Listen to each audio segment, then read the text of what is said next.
Okay, I'm gonna devote an entire episode to 80's action movies. Now, when it comes to testosterone-filled movies about violent supermen, well, the 80's was our golden era.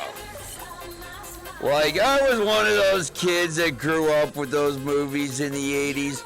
Oh, kids like me, we all had our RoboCop action figures. We had our Commando and Rambo action figures. Oh, we were not allowed to see those movies, but we all did, you know. And toy companies love selling us toys based on our favorite films. Yeah, like, I actually had the Rambo play set. It wasn't very complicated. It was a bottle of Jack Daniels that you used to deal with post-traumatic stress disorder. Like, I love First Blood. You know, the scene where, you know, the colonel is pretty much saying, "Listen, Sheriff, you don't understand Rambo. The Army set out to make the ultimate American war machine, and unfortunately, we succeeded.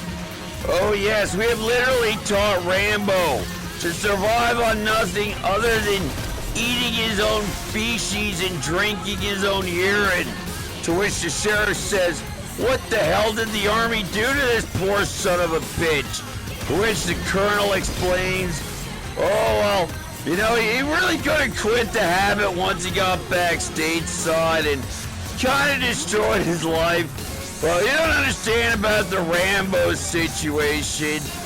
Even the Army, the American Army, got scared of the ultimate war machine they created.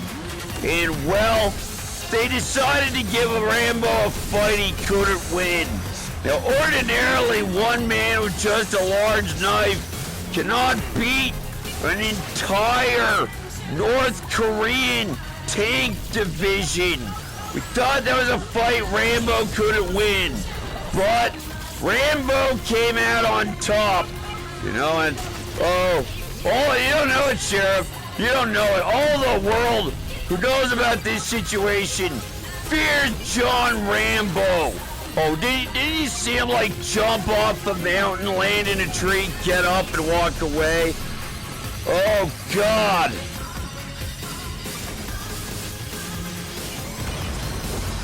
Oh, yeah, like, First Blood was a great film. Oh, and Die Hard, like, everybody thinks Franz Huber is a bad man. Oh, sure, was it nice to ruin the Nakatomi Christmas party for those Barabons, but that had been for Hans Gruber. John McClane might have never gotten back with Bonnie Bedelia. But you know how the Die Hard films went? I think it got to the point where even Superman was questioning if he could take John McClane in a fight. Oh God, I love the RoboCop films. Like, if I was in the boardroom at OCP when they were doing the Ed 09 demonstration, I would have said to the old man, "Listen, I got to side with Dick Jones here. Now Bob Morton wants to make, you know, Robo Jesus who will rise from the dead and shoot rapists from the balls. But you know, I know Ed 209 has a problem with stairs, but do you imagine the profits there are to be made selling Ed 209s to the military?" Now, all joking aside, you hear how things are going in Detroit right now? You need a mayor to tell the public, "Listen, let's get campy, you know.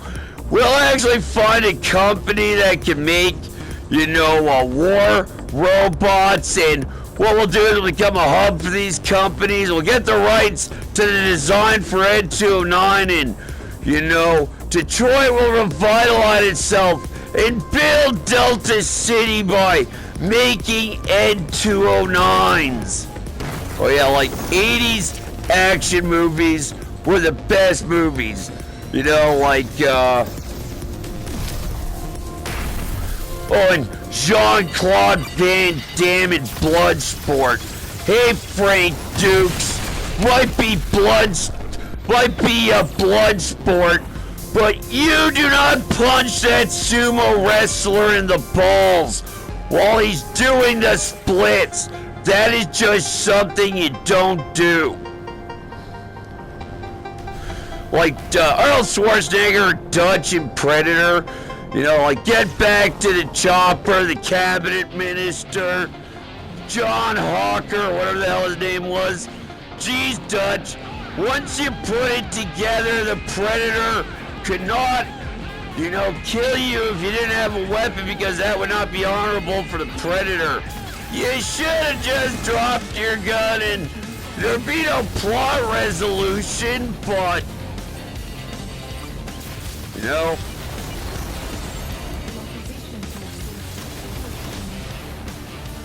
Like, this is meant to be funny. God, Aliens 3, okay? Aliens was the greatest action movie ever made. Game over, man, okay? But in part 3, they kill Hicks, they kill Nuke, and after Aliens, once again we had a claustrophobic environment.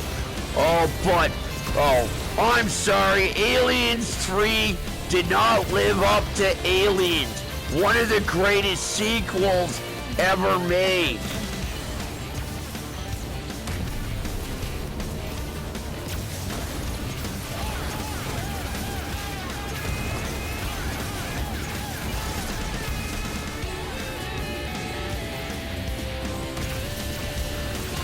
Yeah, like, I love 80s action movies.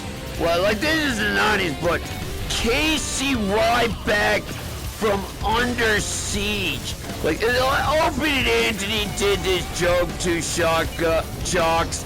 The Under Siege film would always be the part of the film of the terrorists and their mercenary, you know, underlings are talking and going, why is a cook kicking our ass? So a guy says, all we know is that cook's name is Casey Ryback. And somebody else will go, Casey fucking Ryback. You know, oh, the Under Siege films were great. Until on, you know, Deadly or Dangerous Ground, you know. Oh, God. Yeah, on Deadly Ground where, you know, Casey Ryback has to teach us about environmentalism.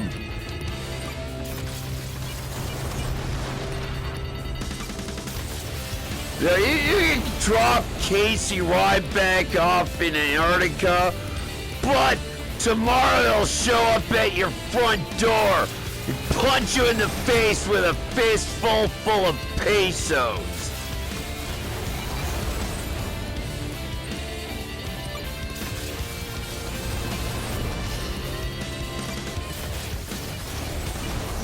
Well, like the feud between Arnold Schwarzenegger, you know, I only got this from the series by Cinema Snob.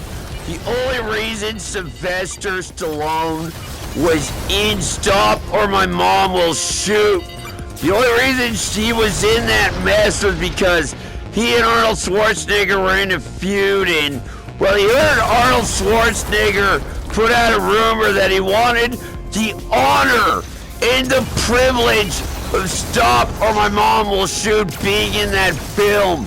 You know, but it was a lie just to screw with, you know, Sylvester Stallone, because Sylvester Stallone took the part, and, well, it wasn't really the best movie.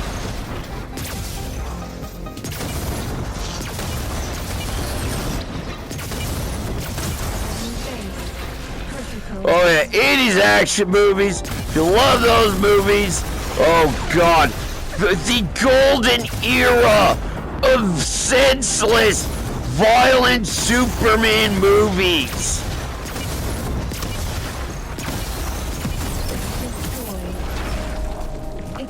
ignition in 4, 3. Well, that's it for this video, but Casey fucking Ryback